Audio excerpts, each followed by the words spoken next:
Assalamualaikum warahmatullahi wabarakatuh dan selamat sore. Kembali podcast Palu di obrolan jelang maghrib.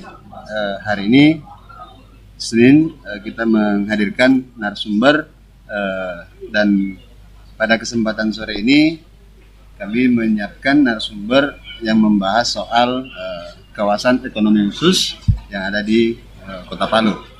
Dan tetap kita bertiga di sini mengenakan atau mematuhi protokol kesehatan dengan tetap mengenakan masker dan hand sanitizer kayaknya ada juga. Baik, saya perkenalkan dulu narasumber pada sore ini. Yang pertama adalah Andi Mulhanan Tombolotutu.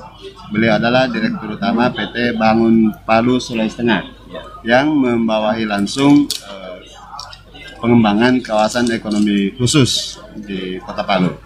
Kemudian narasumber kedua ada Gufran Ahmad selaku Ketua Kamar Dagang dan Industri Kota Palu.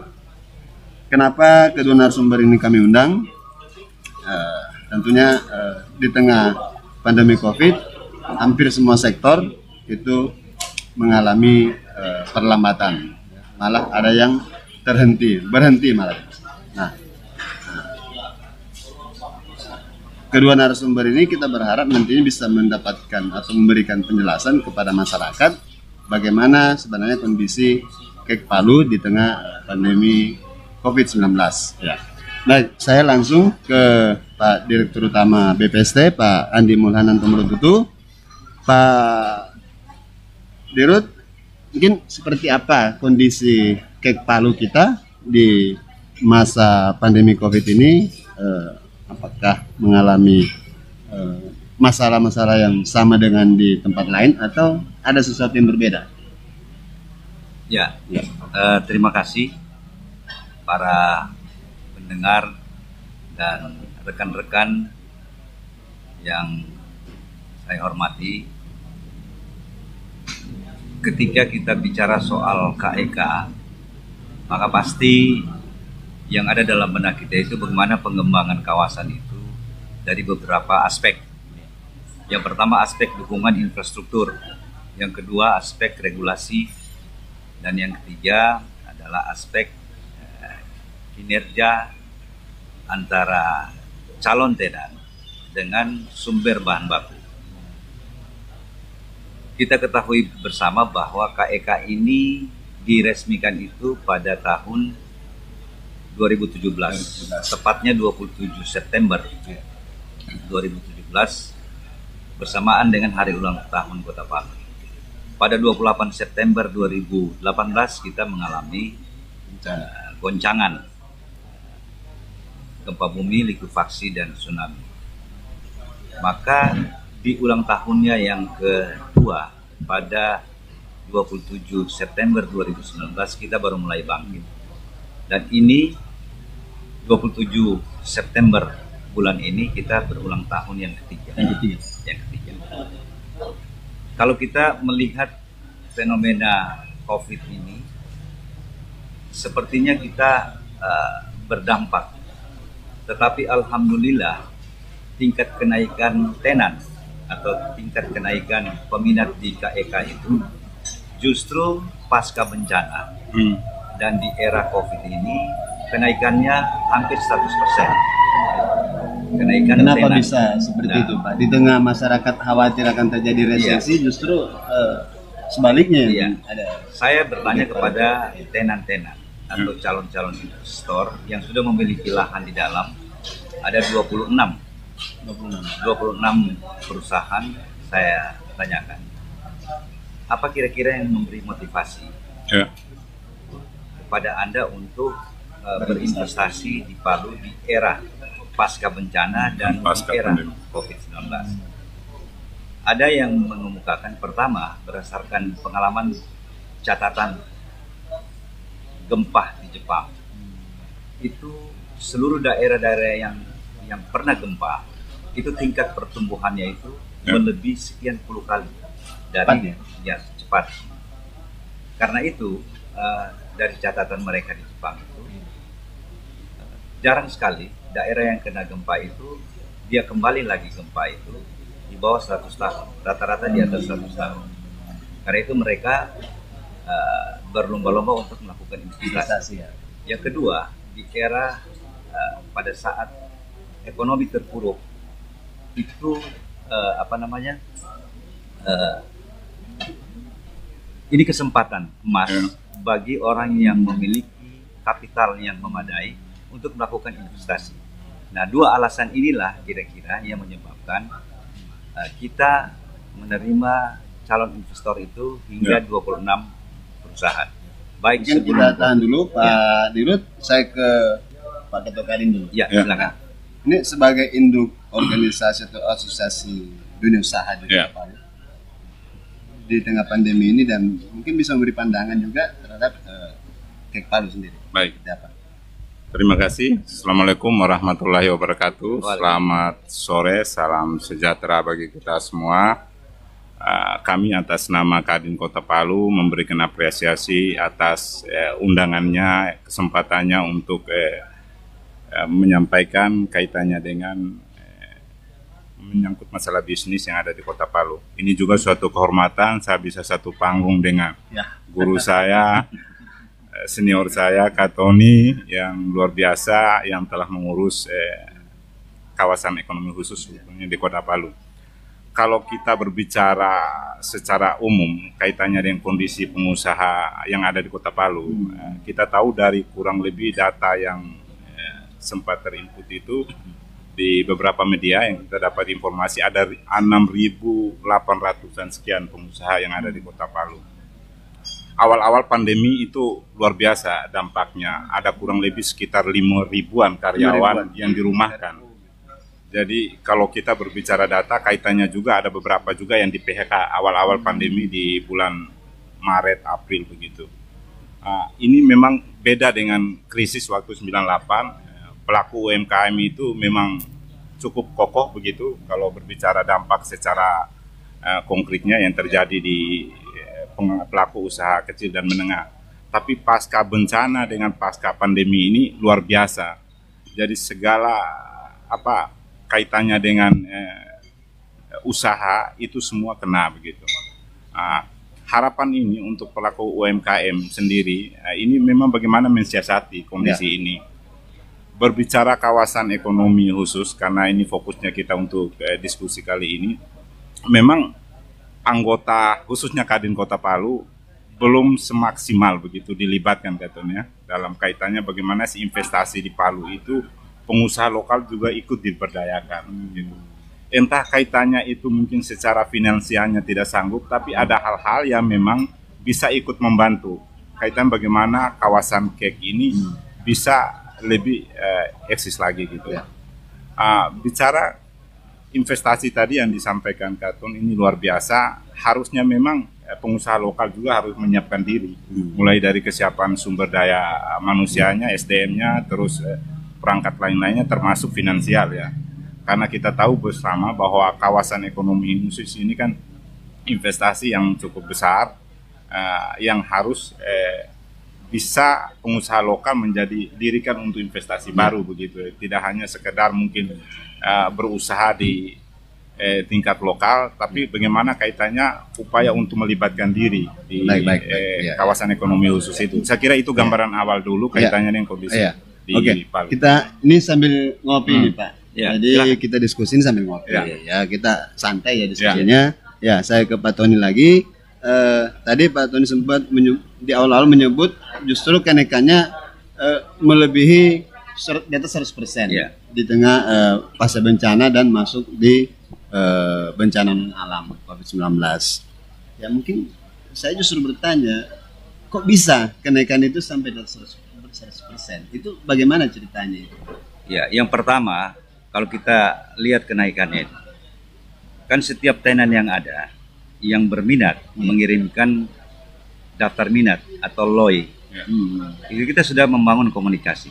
Yang pertama kita tanya itu jenis usaha atau jenis industri apa yang akan dibangun. Satu. Yang kedua, berapa luas lahan yang dibutuhkan. Yang ketiga, berapa nilai investasi. Yang keempat, sumber bahan baku apa saja yang dibutuhkan. Yang kelima, tenaga kerja berapa. Yang keenam, listrik yang dibutuhkan berapa. Air yang dibutuhkan berapa. Gas yang dibutuhkan berapa. Collecting data ini, inilah yang menjadi dasar. Kalau kita lihat dari data yang ada ini, maka kenaikannya itu cukup signifikan. Yang pertama dari penggunaan lahan, ini naik perolehan. Yang kedua dari sisi investasi, nilai investasi dia naik. Yang ketiga dari sisi rekrutmen tenaga kerja dia naik. Yang keempat dari pembelian bahan baku yang ada di sekitar Kota Palu atau yang ada di Sulawesi Tengah, bahkan yang berada di luar Sulawesi Tengah ini naik. Permintaan ini naik secara perlahan tapi dia naik. Nah, karena itu dana yang masuk melalui bank-bank pelaksana dari mereka semua ini kan membuka rekening di bank-bank lokal sini. Ini bisa dilihat, data Bank Indonesia itu pasti tahu berapa nilai. Untuk 2019 saja ada 1,2 triliun uang yang beredar yang bersumber dari KEK. Ini kira-kira salah satu trigger yang bisa membangkitkan ekonomi masyarakat, yang bisa mendorong daya beli masyarakat. Jadi ketika kita bicara soal UMKM bisa berkembang kalau uang yang beredar itu banyak. Maka uang yang beredar itu ada beberapa pos yang beredar. Yang pertama, jual beli lahan. Yang kedua, dia melakukan pematangan lahan. Yang ketiga, dari pembelian bahan bakunya. Yang keempat, dari konsumsi yang dibeli oleh para tenan itu. Meskipun dalam skala yang kecil. Sekarang yang operasional baru ada 5. Dari 26 ini 5 yang sudah operasional. 5 sudah operasional, Pak. Ya, yang lain masih sementara konstruksi. Yang lainnya masih wait and see dari proses secara teknis maupun secara finance. 5 yang beroperasi itu di tengah anjuran pemerintah menerapkan protokol COVID. Pertama itu mungkin yang agak susah kan menghindari kerumunan atau jaga jarak. Nah, sementara kan di KEK ini kan industri. Nah, bagaimana kemudian tetap industri ini bergerak dan tidak mengabaikan anjuran pemerintah? Pertama, kita mengacu pada surat edaran dari Kementerian Perindustrian tentang protokol kesehatan. Bagaimana seharusnya menyikapi pandemi ini. Jadi aktivitas industri tetap berjalan, tetapi memperhatikan. Ini ada protapnya ini. Yang kedua dari surat edaran dari Menteri Kesehatan, maklumat dari Kapolri. Ini semua menjadi acuan kita. Dan kita sebagai pengelola mengeluarkan satu edaran, satu protap untuk tenan-tenan kita yang beraktivitas. Jadi ada, misalnya saja, kalau misalnya karyawannya itu 100 orang, maka yang dia pekerjakan itu 50 orang. Jadi dibagi dua kelompok. Dari 2 kelompok ini dia pakai shift, dibagi 3 shift. Jadi satu shift itu misalnya 15 orang. Tentu tergantung dari jenis tapi itu kan industri. Bisa berpeluang atau berpotensi mengurangi produksi karena kerja yang digunakan kan Jadi mereka mengaturnya tidak sampai mengurangi produktivitas. Jadi mereka atur. 3 shift itu diatur. Jadi kalau masuk 1 minggu kelompok 1, maka 1 minggu lagi kelompok 2. Atau ada juga industri hari ini masuk kelompok 1, besok masuk kelompok 2. Begitu terus bergantian. Nah itu sehingga kami bersyukur dan mengucapkan terima kasih kepada teman-teman tenan yang ada di sana. Tak satu pun yang melakukan PHK. Ada yang melakukan PHK baru-baru ini, tetapi dalam kasus yang lain, bukan karena COVID atau pengurangan produktivitas kerja. Nah, saya ke Pak Ketua Kadin.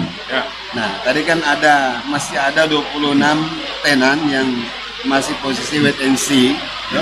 Itu kan ada peluang, itu potensi besar ke depan. Nah, sementara tadi Pak Ketua kan menyebut bagaimana di Kadin ini juga, di teman-teman di Kadin itu diberi ruang. Nah, ini kan ada ruang besar ini, potensi besar ini. Bagaimana Kadin melihat itu? Baik, saya sih mungkin selaku Ketua Kadin berharap mungkin barusan ketemu juga dengan Katon, keinginan kami itu pengusaha lokal itu dilibatkan. Kita juga belum tahu keterlibatan tadi 26 tenan itu berapa pengusaha lokal yang dilibatkan juga dalam porsi apa mereka dilibatkan, itu juga perlu mungkin informasi dari Pak Ton. Kita berharap bahwa pertumbuhan ekonomi di Kota Palu ini kaitannya juga dengan pengusaha lokal begitu. Karena saya tahu mungkin begini, ada beberapa kegiatan-kegiatan yang memang investasi yang masuk ke Palu, belum ada peraturan pemerintah. Kalau masuk investasi ke Palu itu berapa sih persentasenya untuk keterlibatan pengusaha lokal? Mungkin itu juga dibuatkan. Kalau sudah ditawarkan kepada pengusaha lokal dalam kaitan itu, kalau memang rasa tidak mampu, itu menjadi bagian untuk memotivasi mereka. Ternyata dari sisi mana lemahnya, itu nanti kita akan evaluasi. Tapi diberikan ruang dulu. Kira-kira begitu mungkin kita berharap. Apa yang disampaikan Pak Ketua Kadin ini menjadi tantangan juga mungkin di KEK ya. Karena tadi Pak Dirut sebut ada 26 yang potensial. Nah, itu bisa Pak Dirut mungkin bisa menjelaskan 26 itu apakah luar negeri atau dalam negeri yang calon-calon investor itu. Yang saya perlu sampaikan, mungkin karena kawasan itu berada di pinggiran dan jauh dari hiruk pikuk kota, pantauan. Sebenarnya yang terlibat sana itu kira-kira 90% lokal. Oh gitu. Baik secara kelembagaan maupun secara individu. Secara individu itu tenaga kerjanya itu 99% mungkin lokal, masyarakat lokal. Ya. Hanya 1% dari luar. Kita bisa hitung tenaga kerja asing itu tidak lebih dari 20 orang yang sekarang ini. Dan itu mereka semua bermukim di kawasan situ ya, di sekitar tidak di Citraland karena itu BOD-nya. Tapi kalau tenaga kerja bawah itu ada yang tinggal di sana, ada yang dari lokal. Itu yang pertama. Yang kedua, ketika kami menerima tenan itu bukan aturan yang kita bikin, tapi perikatan yang kita minta kepada mereka, karena ini kan tidak ada satu ketentuan yang mengikat, kecuali hubungan-hubungan antar, jadi B2B-nya. Kita menawarkan bahwa kalau Anda masuk, Anda kan sebagai industriawan, bukan kontraktor, bukan supplier, dan bukan konsultan. Karena itu, yang kita sepakati itu, kalau Anda butuh kontraktor, kami bisa menyiapkan kontraktor. Kalau Anda butuh konsultan, kami bisa menyiapkan konsultan. Kalau Anda butuh misalnya supplier, kami bisa mendatangkan supplier. Nah, kerangka ini yang kita coba untuk tawarkan, hanya saja belum secara kelembagaan. Yang kami baru melakukan kelembagaan, secara kelembagaan itu baru terhadap 2, PI, Persatuan Insinyur Indonesia, dan yang kedua Fakultas Teknik Universitas Tadulako. Jadi kalau yang melakukan pemetaan, kemudian studi tentang studi tapak dan sebagainya, untuk pembuatan SLF, sertifikat layak fungsi, untuk penyusunan misalnya RKL, RPL rinci, itu semua teman-teman yang ada di Palu sih. Iya, teman-teman. Artinya keterlibatan teman-teman di Palu cukup besar ya. Oh iya. Selain tenaga kerja langsung di industri itu juga di yang membuat laporan-laporan per triwulan dan sebagainya. Begitu juga teman-teman kita semua. Ya, di konsultan pajak dan lain sebagainya, itu semua yang ada di Kota Palu ini, tidak ada yang dari luar. Kalau yang dari luar itu hanya yang dalam payungnya yang besar. Misalnya kita ada konsorsium konsultan yang menyusun berbagai hasil-hasil studi. Kita menggunakan konsultan luar karena memang ini kebutuhan internasional. Jadi kita hire itu Deloitte misalnya, Penida Capital Advisor, untuk hubungan keluar, Korea Engineering Consultant Corporation. Tapi untuk membreakdown ini ke bawah, untuk pengawasan, untuk perencanaan tenan-tenan ini cukup kita di sini. Tapi mungkin juga Pak Tony, kontraktornya juga sebuah begitu. Perusahaan kan alat-alat yang ada ini juga peralatan yang dipakai di sana juga peralatan teman-teman yang ada di Palu sini. Nah, misalnya seperti yang disampaikan tadi Pak Ketua Kadin soal keterlibatan masyarakat kita menjadi tenaga kerja semua. Tentu kan di sebuah industri kan membutuhkan keahlian, dia skill ya, dia harus skill ya. Dan kalau perlu dia bersertifikat misalnya apa semua. Nah, tadi kan disebut cukup besar juga keterlibatan masyarakat kita di dalam. Oh iya, kita jadi ada pelatihan jauh lebih siap kita di sini karena kita pertama kita ada Tadulako. Yang kedua ada lembaga-lembaga pendidikan yang lain, universitas swasta. Yang ketiga banyak lembaga-lembaga pendidikan yang didirikan di sini ini, apakah accounting, kemudian administrasi dan lain sebagainya, IT, banyak kita di sini nih ya. Apalagi ada politeknik, ada sekolah teknik, sekolah kejuruan, ada. Apa saja yang dibutuhkan ada di Palu. Ya, Pak Tony, kemarin juga Presiden kan sempat saya baca berita-berita mau semacam merevisi lagi soal kek ini. Nah, tapi mungkin kalau saya lihat sih lebih cenderung kepada kek pariwisata. Mungkin kek Palu sih tidak masih yang dibidik untuk direvisi. Posisinya masih aman ya? Masih aman. Alhamdulillah kita menjadi pelopor dari 15 KEK di Indonesia ini, kita masuk dalam skala 5 besar. Oh, gitu. Nah, jadi 5 besar itu Palu, kemudian kalau industri ya, kan kek ini ada 2. Ada kek industri, ada kek pariwisata. Kalau kek industri itu yang paling di atas itu Galang Batang, kemudian Seimangke Sumatera Utara, baru kita posisi ketiga, Kendal yang terakhir ini. Kita masuk dalam 5. Kalau pariwisata itu yang paling di atas itu Mandalika, baru Tanjung Lesung Banten, baru Tanjung Kelayang Bangka Belitung. Nanti nyusul ini di Kupang dan Morotai. Gitu. Jadi artinya potensi yang ada di kek ini cukup menjanjikan ke depan Pak ya. Ya, misalnya saja kalau saya bisa urai dari 26 tenan yang sudah memiliki lahan, yang sudah memiliki perizinan lengkap, dan setengahnya dari situ itu sudah melakukan aktivitas untuk mempersiapkan. Misalnya smelter tembaga, smelter besi, aluminium, kemudian nikel, kemudian mangan. Ini yang sedang sementara mempersiapkan. Ada yang sudah. Kalau dari sisi komoditi, rencananya ada kelapa, kemudian ada jagung, kemudian ada kelor, ada rotan, ada kayu balsa, industrinya sementara dibangun. Jadi sebenarnya bahan baku yang ada dengan kita, wood pellet, industri wood pellet, baik dari Jepang maupun yang dari dalam negeri itu sementara bangun. Ya, pemirsa, kami berharap tetap bisa membagikan tayangan ini di grup-grup Anda untuk menyebarluaskan informasi yang kami sampaikan di sini. Semoga bermanfaat kepada masyarakat. Nah, mungkin kita di penghujung waktu sepertinya ini. Nah, kita ingin melihat atau mendengarkan dulu semacam closing statement begitu. Ya. Mungkin saya dari Pak Ketua Kadin dulu ini. Ya, mungkin ada yang ingin disampaikan di. Baik, terima kasih. Ini waktunya cukup singkat ini ya. Ya. Jadi saya selaku Ketua Kadin berharap melibatkan diri begitu Pak Ton dalam kawasan ekonomi khusus dan diberikan ruang untuk pelaku UMKM Pak. Tadi kan Kak Tony sampaikan bahwa itu untuk tenan-tenan yang cukup besar ya. Mungkin perlu juga diberikan ruang untuk industri usaha kecil dan menengah dalam kawasan itu. Nah, itu mungkin kita juga bisa nanti ada komunikasi lebih lanjut yang kaitannya dengan itu, karena beberapa pengusaha-pengusaha lokal dari sisi potensi saya kira juga mereka juga mampu begitu untuk menciptakan produk yang memang layak untuk kita pasarkan di tingkat lokal begitu, termasuk mungkin kita bisa jual ke tingkat nasional. Karena saya selaku juga forum Kadin Kabupaten se-Indonesia, kita juga mengambil pelajaran di beberapa Kadin Kabupaten. Kita nanti juga ada tukar dagang Pak. Jadi ada produk lokal yang kita bisa tawarkan ke kabupaten lain. Ya mungkin salah satunya nanti dari industri kawasan ekonomi khusus ini.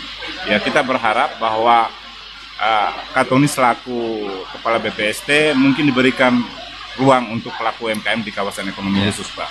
Artinya akan ada sinergi ke depan. Saya kira demikian. Kita berharap kita siap lah. Kemudian BPST yang mengelola langsung. Nah, Kak Tony apa yang ingin disampaikan? Saya ingin menyampaikan yang pertama, bahwa KEK itu menghadirkan para tenan yang membawa modal, yang membawa teknologi, yang membawa keterampilan, dan yang membawa pasar. Harapan kita, sektor hulunya ini yang harus menjadi bagian dari kita. Mulai dari kelompok tani, kelompok nelayan, pekerja, UMKM, ini adalah sektor hulu yang bisa memberikan supply terhadap kebutuhan mereka di sini. Karena itu kita membangun jaringan mulai dari hulunya kita atur, di mana masuk setiap sektor bisa masuk di sini, sehingga ada jaminan keberlangsungan bahan baku yang dibutuhkan oleh KEK. Nah, ketika kita mendorong UMKM, maka pasti kita berbicara tentang keterampilan, kemampuan, aspek legalitas, dan sebagainya. Kami menyiapkan satu institusi yang namanya Koperasi Namlaik. Koperasi Namlaik itu adalah koperasi pekerja atau koperasi karyawan KEK yang mencoba nanti membangun sinergi dengan UMKM, membangun sinergi dengan para petani, para nelayan, para pekerja. Dan itu telah kita lakukan. Pembimbingnya adalah dinas instansi teknis atau OPD, baik OPD di kota, di kabupaten maupun di provinsi ini dan ini sudah sedang berjalan secara bertahap. Kawasan ada 4,2 juta hektar kawasan kita di Sulawesi Tengah ini. 10% saja kita mampu mengelola bersama kelompok tani untuk mempersiapkan bahan bakunya, apakah itu kelapa, kelor, kemudian balsa, kaliandra merah, jagung, kelapa, dan lain sebagainya. Ini kalau kita bangun ini yang akan supply. Pihak perbankan siap untuk mengucurkan kreditnya, karena kami sebagai avalisnya, bank mengucurkan kreditnya untuk memberi modal kepada petani, nelayan, dan sebagainya. Kami yang membeli, kami dengan tenan ini yang akan membeli. Nah, ini mekanisme atau skenario inilah yang mampu untuk membangun kesejahteraan bersama. Jadi konsep kita di KEK itu adalah bagaimana KEK itu bisa memberi ruang, bisa memberi lapangan kerja, bisa memberi kesejahteraan. Jadi kita tumbuh secara bersama. Pengusahanya dia tumbuh, karyawannya tumbuh karena rasa memiliki, dia dilindungi oleh koperasi. Masyarakatnya dia tumbuh, OPD memiliki tanggung jawab memberikan bimbingan fasilitasi secara teknis kepada kelompok masyarakat, kepada para pengusaha, dan kepada tenan-tenan kami. Dengan demikian, konsep tumbuh bersama ini bisa kita sinergikan, bisa kita aplikasikan. Jadi tidak hanya sekedar dalam tataran teori, tapi kita mencoba untuk melangkah. Ini sudah kita melangkah, tinggal kita memperluas saja langkah-langkah yang kecil ini yang kita ambil, tapi ini lama-lama akan membesar, dan ini bisa kita secara bersinergi bisa mengembangkan. Jadi kalau tenan itu membutuhkan bahan baku, maka sektor hulu akan memberikan. Selama ini dikenal adalah komoditi, sumber kelautan, ada tambang yang ada dan sebagainya. Logistiknya juga bisa masuk di sana. Konsultannya juga bisa masuk, suppliernya bisa masuk, konsumsi dan lain sebagainya bisa masuk. Sektor-sektor hulu dan hilir bisa kita sinergikan. Nah, kelembagaan organisasi profesi seperti HIPMI, Kadin, misalnya Inkindo dan lain sebagainya ini, itu bisa kita membangun sinergi, kita bisa duduk dalam satu meja, pada sisi mana, pada sektor mana, pada peran dan fungsi apa kita masuk sama-sama. Termasuk media massa yang bisa masuk di dalam. Terima kasih. Saya kira kegalauan Pak Ketua Kadin terjawab ya. Ya, dan Pak Dirut kita apa yang disampaikan tadi ternyata di luar dugaan ya. Di luar dugaan saya sebenarnya. Karena di saat berbagai negara di dunia ini mengkhawatirkan akan sebuah yang namanya resesi, justru di Kek Palu sebaliknya malah nilai investasi melonjak sampai melebihi dari 100%. Ini sebuah yang sulit kita bayangkan saya kira di tengah kekhawatiran di negara lain. Nah, baik pemirsa podcast Palu, demikian dialog kami pada sore hari ini di obrolan jelang maghrib ya. Kami ucapkan terima kasih yang sebesar-besarnya kepada Dirut PT BPST Bapak Andi Maulana Tombolotutu atas kesediaannya mengisi dialog sore ini. Kemudian Pak Ketua Kadin Kota Palu, Pak Gufron Ahmad juga terima kasih banyak atas kehadiran di meja bundar podcast Palu. Ini khas kita, meja bundar podcast Palu. Ya, demikian. Wassalamualaikum warahmatullahi wabarakatuh dan sampai jumpa.